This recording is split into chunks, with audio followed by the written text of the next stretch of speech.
بسم اللہ الرحمن الرحیم الحمد للہ رب العالمین والصلاة والسلام علی سید المرسلین وعلی آلہ وصحبہ اجمعین وبعد۔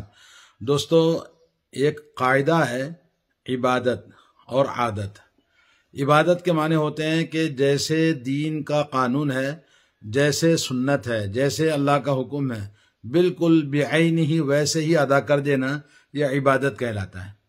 اور عبادت میں اپنی مرضی سے کسی چیز کو تبدیل کر دینا، یہ کہہ دینا کہ بھئی ہو جائے گا، اللہ معاف کرنے والا ہے، اللہ قبول کرے گا، اللہ بڑا غفور الرحیم ہے، ہو جائے گا۔ تو اس طرح سے جو مختلف تاخیر سے بدل کر اپنی عقل سے جو چیزیں عبادت کرتے ہیں، وہ عبادت نہیں ہے، اس کا نام ہے عادت۔ آج 85% لوگ عبادت کو عادت کے طور پر ادا کرتے ہیں، عبادت کے طور پر نہیں۔ عبادت کا معنی ہے کہ آپ بغیر چون و چرا کے کچھ نہ کہیں، جیسے حکم ہے شریعت کا، جیسے حکم ہے نبی کا، ویسے آپ ادا کریں۔ تو آپ کو یہ بتانا ہے کہ زکوٰۃ فطر کی حکمت کیا ہے۔ زکوٰۃ فطر کی حکمت یہ ہے کہ رسول اللہ صلی اللہ علیہ وسلم نے فرمایا، جیسا کہ حضرت ابو سعید خدری رضی اللہ تعالیٰ عنہ کی حدیث ہے، کنا نخرج زکوٰۃ الفطر فی عہد النبی صلی اللہ علیہ وسلم، نبی علیہ الصلوۃ والسلام کے زمانے میں ہم زکوٰۃ فطر نکالتے تھے، صاع من طعام، ایک صاع کھانے کا، کوئی بھی کھانا جو اس زمانے میں تھا، من تمر، کھجور سے، من شعیر، جو سے، ومن زبیب، او من عقط، پنیر سے، منقع سے، کیونکہ اس زمانے میں لوگ رکھ کے کھاتے تھے۔ صاع من طعام، کھانے کی کوئی بھی قسم، مرد، عورت، بچہ، بوڑھا، جوان، تمام جتنے بھی انسان ہیں گھر کے، تمام کی طرف سے زکوٰۃ فطر فرض ہے، واجب ہے۔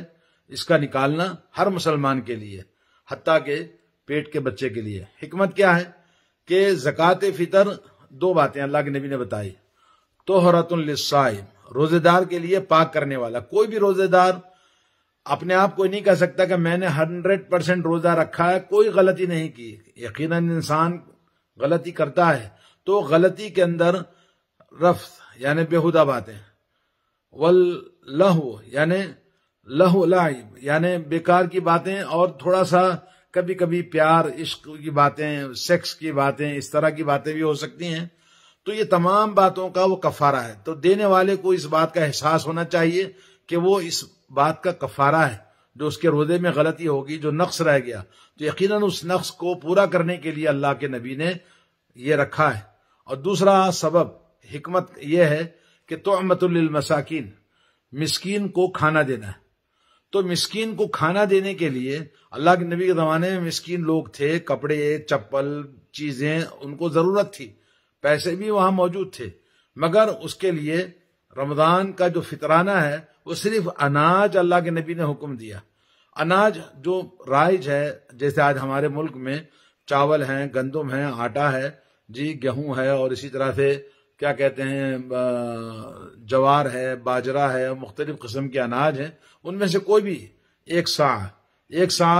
اور یہ حکمت یہ ہے کہ مسکین کا مطلب ہے، اللہ کے نبی صلی اللہ علیہ وسلم نے فرمایا، اغنوہم عن السؤال، آپ ان کو سوال سے بے نیاز کر دو، یعنی جو لوگ مانگ کے کھاتے ہیں ایسے لوگوں کو دینا چاہیے۔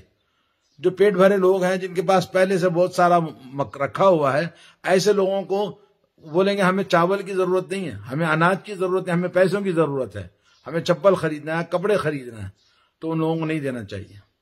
بلکہ کن کو دینا ہے؟ جو محتاج ہے، تلاش کریں اس کو، فقیر ہے، کھانا نہیں ہے۔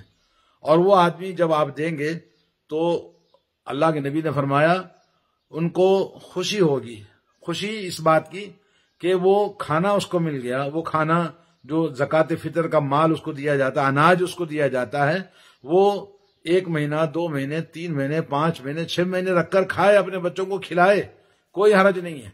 لیکن یہ کہ ایسے لوگوں کو دینا چاہیے جو اناج کے محتاج ہیں، پیسوں کے محتاج۔ زکوٰۃ کا مال ہے، صدقات اور خیرات ہیں، بہت سارے راستے ہیں، لیکن جو ہمارا اسلام کا جو شعار ہے، اسلام کی جو نشانی ہے، اسلام کی جو عبادت ہے، صرف اناج۔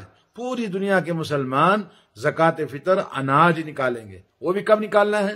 صرف عید کا چاند دیکھنے کے بعد اس کا وقت شروع ہوتا ہے. اور کب تک دینا ہے؟ عید کی نماز تک دینا ہے. اور 1 دن 2 دن پہلے حضرت عبداللہ بن عمر نکال کے بھیجتے تھے غریبوں کے پاس. تو 1 دن 2 دن پہلے نکال کے دے دیا تو کوئی حرج نہیں. لیکن کوئی 8 دن پہلے دے دیا، کوئی 15 دن پہلے دے دیا، راستے میں کسی کو پیسہ دے دیا، ہرگز ادا نہیں ہوگا. دوبارہ دینا ہے، اناج دینا ہے. اور ایک خاص نشانی ہے کہ ہم سب آدمی گھر سے اناج نکالیں.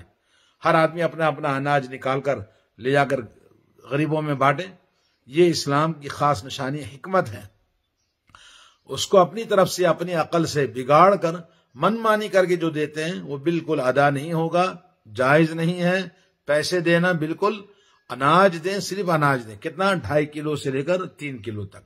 2.5 کلو، 2.25 کلو، 3 کلو، کیونکہ کوئی اناج سستا ہلکا ہوتا ہے، کوئی اناج وزنی ہوتا ہے. 1 سا کا جو ناپ ہے اس کے حساب سے مدنی سا جس کا وزن 2.5 کلو سے لے کر 2.25 کلو تک ہوتا ہے تو آپ 3 کلو تک بھی دے سکتے ہیں ایک آدمی کی طرف سے. اور کسی نے بتایا کہ ہندوستان میں ایک علاقے میں یا اسٹیٹ میں بتایا کہ 40 روپے مقرر کیا ہے. بولے گھر کے 6 افراد ہیں تو 40 روپے کے حساب سے دے رہے ہیں یوپی کے اندر. بولے بالکل غلط ہے، باطل ہے. یہ کیا شیطانی چیز ہے یار. لوگ اپنی طرف سے الٹے سیدھے فتوے نکال کے لوگوں کو گمراہ کرتے ہیں. 40 روپے کہیں ہوتا ہے 1 کلو میں، ایک فطران 2.5 کلو کا اناج ہے تو 2.5 کلو اناج 40 روپے میں آتا ہے. کیسے لوگ فتوا دیتے ہیں یہ مولوی لوگ، اللہ ہدایت دے. تو اس طرح سے غلط سلط چیزیں، غلط سلط عبادتیں کرنے سے یہ عادت بنتی ہے، عبادت نہیں بنتی ہے. تو عبادت کے لیے ضروری ہے جیسے نبی نے فرمایا ویسے آپ ادا کریں، تبھی آپ سنت کے مطابق آپ کا عمل قبول ہوگا اور وہ عبادت کہلائے گا. اور جو عبادت کے خلاف اپنی مرضی سے جو چلائے گا وہ شیطانی چیز ہے. اللہ تعالیٰ توفیق اور ہدایت دے ہم سب کو. آج کے اس فتنہ کے دور میں جہاں ہندوستان میں خاص طور پر ہندو، غیر مسلم، مسلمانوں کے چاروں طرف سے الغار ہو رہی ہے، تو دوستو سنتوں پہ آ جاؤ. نبی کی محبت نبی کی سنتوں سے ہوتی ہے. نبی کی سنتوں کو اپنے دل و جان سے عمل کرو اور کتابوں میں جو صحیح لکھا ہے اس پر عمل کرو. اللہ تعالی ہم سب کو توفیق عطا فرمائے. صلی اللہ علیہ نبینا محمد وعلی آلہ وصحبہ اجمعین. والسلام علیکم ورحمۃ اللہ وبرکاتہ.